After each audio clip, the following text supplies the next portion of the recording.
Bienvenue sur Africa 24 dans cette nouvelle édition du 12-15. Voici les titres de l'actualité. La Mauritanie est une exception dans la sous-région en matière sécuritaire malgré sa position entre l'Afrique de l'Ouest et la région du Sahel qui connaît une instabilité. Renforcer cette stabilité reste toutefois le nouveau défi du président Ghazouani. Et puis, dans le cadre du renforcement de sa présence dans la Corne de l'Afrique, l'Égypte a inauguré le vendredi 12 juillet dernier des vols directs entre le Caire et Mogadiscio. Inquiétude au Nigeria autour de la hausse des prix de produits de première nécessité. Le président de la Banque africaine de développement a alerté le ministère de l'Agriculture. Mais tout d'abord au Kenya, une nouvelle mobilisation contre le président William Ruto. Des manifestants demandent sa démission. La police nationale a utilisé du gaz lacrymogène et des canons à eau pour disperser la foule ce mardi 16 juillet à Nairobi. Depuis un mois, des manifestations pacifiques ont eu lieu contre le projet de budget 2024-2025 du gouvernement, un projet controversé car prévoyant des hausses d'impôts dans un contexte d'inflation élevée. Grâce aux mesures préventives répressives instaurées par les autorités mauritaniennes, le pays n'a enregistré aucune attaque terroriste de décembre 2011 à juillet 2024. La Mauritanie se distingue ainsi comme une exception sécuritaire dans le paysage sahélien, malgré sa position entre l'Afrique de l'Ouest et la région du Sahel qui connaît une instabilité. Avec sa réélection, la sécurité est au cœur des priorités du président Ghazouani. Les explications de Marie-Roger Akwa. Bien que située entre l'Afrique de l'Ouest et la région du Sahel avec son voisin le Mali qui a subi des attaques répétées des groupes armés ces 5 dernières années, la Mauritanie se positionne aujourd'hui comme une exception sécuritaire dans le paysage sahélien. Miracle géopolitique, elle maintient une perspective unique sur la situation régionale basée sur les principes d'indépendance et de sécurité dans l'ensemble de sa politique. Dans cet environnement spatial, la Mauritanie joue un rôle très important et égard à son positionnement géographique. Et c'est un acteur important et privilégié dans ces grands ensembles régionaux. Entre 2007 et 2011, la Mauritanie a connu 9 attaques terroristes. De décembre 2011 à juillet 2024, le pays n'en a enregistré aucune. Un progrès significatif dû à 2 facteurs, notamment l'approche multidimensionnelle, combinant des mesures préventives et répressives, et la promotion du principe de concorde civile qui vise à encourager les milliers d'islamistes à renoncer au terrorisme et à réintégrer la société. Nous avons pu faire face à cette situation et la gérer de la meilleure façon possible grâce aux efforts de nos forces armées de sécurité, mais également grâce aux efforts qui ont été faits au niveau de la déradicalisation. Parce que nous avions des éléments mauritaniens qui étaient engagés dans cette entreprise malheureuse, mais avec ces efforts de déradicalisation, je crois que nous avons pu contenir la situation. À noter que la Mauritanie est membre du dialogue méditerranéen de l'Organisation du traité de l'Atlantique Nord, OTAN, depuis 1995 et bénéficiaire depuis 2013 du programme OTAN du renforcement de la formation dans la défense. Vainqueur de l'élection présidentielle avec 56,12% de voix, l'ancien directeur de la Sûreté nationale et président de la République, Mohamed Ould El Ghazouani, a placé la sécurité nationale comme l'une des priorités de son second mandat. Dans le reste de l'actualité, en Côte d'Ivoire, la révision de la liste électorale va démarrer fin septembre et se poursuivra jusqu'au 31 octobre 2024. L'annonce a été faite par le président de la commission électorale indépendante, Ibrahim Koulibaly QUBR, lors d'une session de sensibilisation des étudiants ivoiriens. Le président de la CE a ainsi exhorté les Ivoiriens à s'inscrire massivement sur la liste électorale pour marquer un taux de participation élevé au scrutin de l'élection présidentielle prévue en octobre 2025. Renforcement de la coopération aérienne entre la Somalie et l'Égypte. Ce dernier a inauguré le vendredi 12 juillet des vols directs entre le Caire et Mogadiscio. Cette liaison aérienne comprend une escale à Djibouti. Elle est considérée comme un effort stratégique visant à renforcer les intérêts politiques, sécuritaires, économiques et commerciaux de l'Égypte dans la région. Elle illustre également l'engagement de l'Égypte à soutenir la souveraineté de la Somalie. Les détails avec ce sujet de Sarah Yemeli. Dans le cadre d'un nouveau chapitre de la coopération entre l'Égypte et la Somalie, Egypt Air a lancé le 12 juin 2024 des vols directs vers Mogadiscio. Ce nouveau service de vol direct devrait renforcer les liens économiques et commerciaux entre les deux nations. Il souligne également l'engagement de l'Égypte à soutenir la souveraineté de la Somalie. Nous avons discuté de la manière dont nous pouvons renforcer notre partenariat dans le secteur, notamment en offrant des bourses à nos pilotes et ingénieurs et en répondant à d'autres besoins connexes. Nous avons également convenu de leur soutien technique pour l'acquisition de licences pour adultes. Nous sommes fiers d'accueillir l'Égypte pour qu'elle se joigne à notre trafic aérien croissant alors que nous nous efforçons de renforcer notre connectivité mondiale. La compagnie aérienne nationale égyptienne assurera des vols bi-hebdomadaires sur la nouvelle route, améliorant ainsi la connectivité entre le Caire et Mogadiscio et favorisant le renforcement des liens diplomatiques entre l'Égypte et la Somalie. Selon le ministre somalien des Transports et de l'Aviation civile, ces nouvelles liaisons permettront non seulement de renforcer les liens économiques, mais aussi de promouvoir le commerce, le tourisme et les opportunités d'investissement. Nos deux pays sont des membres importants de l'Union africaine, de la Ligue arabe et de l'Organisation de la coopération islamique. Nous travaillons donc sur la manière de renforcer ces liens, en particulier dans les secteurs du commerce et de l'investissement. Nous avons déjà commencé à exporter du bétail vers l'Égypte la semaine dernière et nous suivrons avec le poisson et les produits agricoles. L'itinéraire aérien comprend une escale à Djibouti avant de rejoindre Mogadiscio. La Somalie a connu une augmentation des activités de transport aérien au cours des dernières années, les principales compagnies aériennes internationales ayant repris leur vol vers Mogadiscio. Selon les experts, cette évolution est attribuée au retour progressif de la paix et de la stabilité dans la Corne de l'Afrique.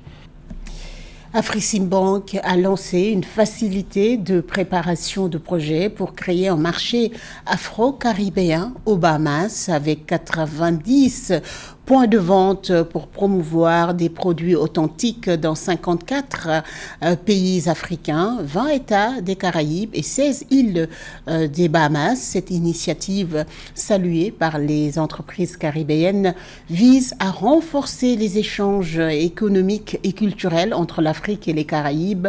Une fois réalisé, le projet devrait permettre de favoriser la croissance économique, créer des emplois et renforcer les liens entre les pays africains et les États des Caraïbes. Plus de précisions avec Fatma Niang. Afreximbank, la banque africaine d'import-export, annonce la création d'une facilité de préparation de projets d'un montant d'1,86 million de dollars américains au service du gouvernement du Commonwealth des Bahamas pour le développement d'un marché afro-caribéen. Ce projet, une fois achevé, inclura 90 points de vente dédiés aux produits authentiques issus de 54 pays africains, de 20 États des Caraïbes et de 16 îles des Bahamas. Cette initiative est chaleureusement accueillis par de nombreuses entreprises caribéennes. Nous sommes parfaitement en phase avec Afreximbank dans le cadre de la mission afro-caribéenne qui consiste à associer l'Afrique et les Caraïbes au service de l'Afrique globale afin d'amener les entreprises à dominer cette Afrique globale. Selon Hugo Ikemba, directeur général de Mscal LLC, une société active dans l'agro-industrie, les services financiers et les soins de santé, les opportunités de collaboration entre l'Afrique et les Caraïbes sont non seulement significatives, mais également extrêmement prometteuses. L'Afrique, avec sa vaste étendue géographique et sa population nombreuse, représente un marché colossal doté d'un potentiel exceptionnellement dynamique. Les Caraïbes, quant à elles, sont plus petites. Leur PIB est beaucoup plus élevé et elles comptent 40 millions d'habitants contre 1,2 milliard pour l'Afrique. Ainsi, la combinaison des deux, à savoir un PIB élevé et un marché élevé, signifie que nous pouvons non seulement croître rapidement ensemble, mais aussi aller loin ensemble à l'échelle mondiale. Les possibilités sont donc infinies et la combinaison des deux nous donne un avantage concurrentiel par rapport au reste du monde. La mission afro-caribéenne d'Afreximbank vise à renforcer les liens économiques, culturels et sociaux entre l'Afrique et les Caraïbes, ce à travers le renforcement des échanges commerciaux et des investissements, la promotion du tourisme, le développement des industries créatives et le renforcement des capacités des PME, entre autres. Au Nigeria, le président de la Banque africaine de développement a exprimé ses inquiétudes face à l'annonce du ministre nigérien de l'Agriculture, Abubakar Kari, le 10 juillet dernier, de suspendre les droits, les tarifs et les taxes sur l'importation de maïs, de riz brun décortiqué, de blé et de niébé aux frontières terrestres et maritimes du pays pour une durée de 150 jours. Cette suspension pourrait compromettre les efforts et les investissements privés réalisés dans le secteur agricole, selon le président de l'institution bancaire panafricaine. Les détails avec ce sujet de Marie-Raphaël Atoulou. À la suite de l'annonce du ministre nigérian de l'Agriculture, Abubakar Kyari, le 10 juillet, de suspendre les droits, tarifs et taxes sur l'importation de maïs, de riz brun décortiqué, de blé et de niébé aux frontières terrestres et maritimes du pays pour une durée de 150 jours, le président de la Banque africaine de développement, Akinwumi Adesina, considère que cela pourrait détruire l'agriculture du pays. Le président de la BAD souligne notamment que cette politique pourrait compromettre tous les efforts et les investissements privés réalisés dans le secteur agricole du Nigeria. Le Nigeria ne peut pas compter sur l'importation de denrées alimentaires pour stabiliser les prix. Le Nigeria devrait produire davantage de denrées alimentaires pour stabiliser les prix tout en créant des emplois et en réduisant les dépenses en devises, ce qui contribuera à stabiliser davantage le Naira. Le Nigeria ne peut pas importer pour sortir de l'insécurité alimentaire. Le Nigeria ne doit pas devenir une nation dépendante des importations alimentaires. Notons que l'Afrique dispose de 65% des terres arables non cultivées dans le monde, pouvant permettre de nourrir 9,5 milliards de personnes d'ici 2050 et représente près d'un tiers de plus de 780 millions de personnes qui souffrent de la faim dans le monde. Le président de la Banque africaine de développement a déclaré que l'agriculture est essentielle à la diversification des économies et à la transformation des zones rurales où vit plus de 70% de la population africaine. Il a ainsi indiqué qu'à moins de transformer l'agriculture, l'Afrique ne pourra pas éradiquer la pauvreté.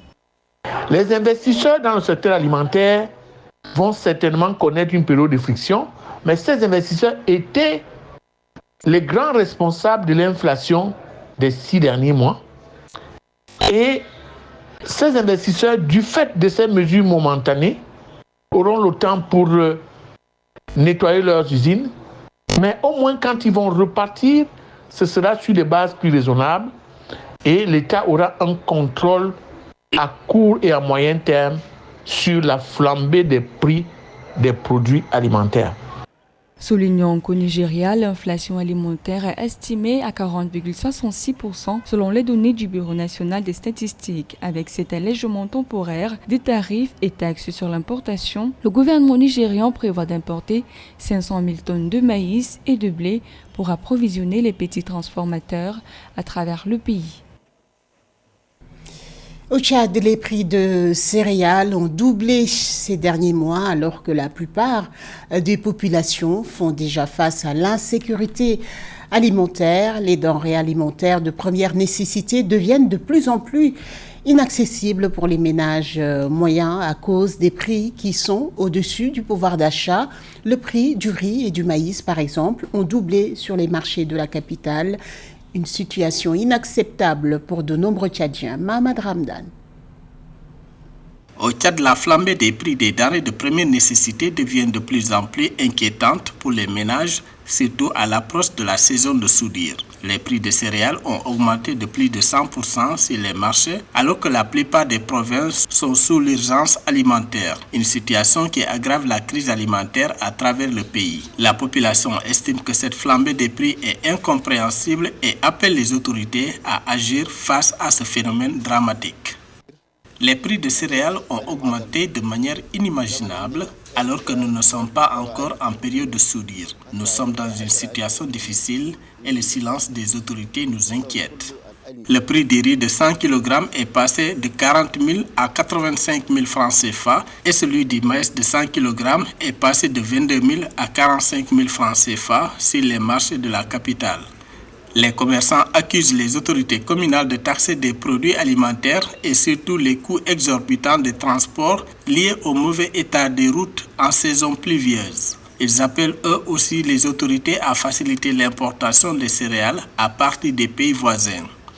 Avant cette période, nous achetons le sac de riz, par exemple, auprès des producteurs à 35 000 francs CFA. Mais cette année, même chez les agriculteurs, nous payons entre 55 000 à 60 000 francs CFA. C'est une situation inconfortable pour nous aussi. C'est pourquoi vous voyez qu'il n'y a pas assez de céréales en vente ici. Selon les opérateurs économiques, l'importation de céréales à partir des pays voisins, notamment le Cameroun et le Nigeria, devient de plus en plus compliqué à cause des mesures prises par les gouvernements de ces pays de suspendre provisoirement les exportations de céréales en cette période. Pour rappel, le Tchad est toujours sous l'urgence alimentaire depuis 2021. Ce journal a été réalisé par l'ensemble de la rédaction. Merci pour votre fidélité. Dans un instant, une nouvelle édition de l'information sur Africa 24.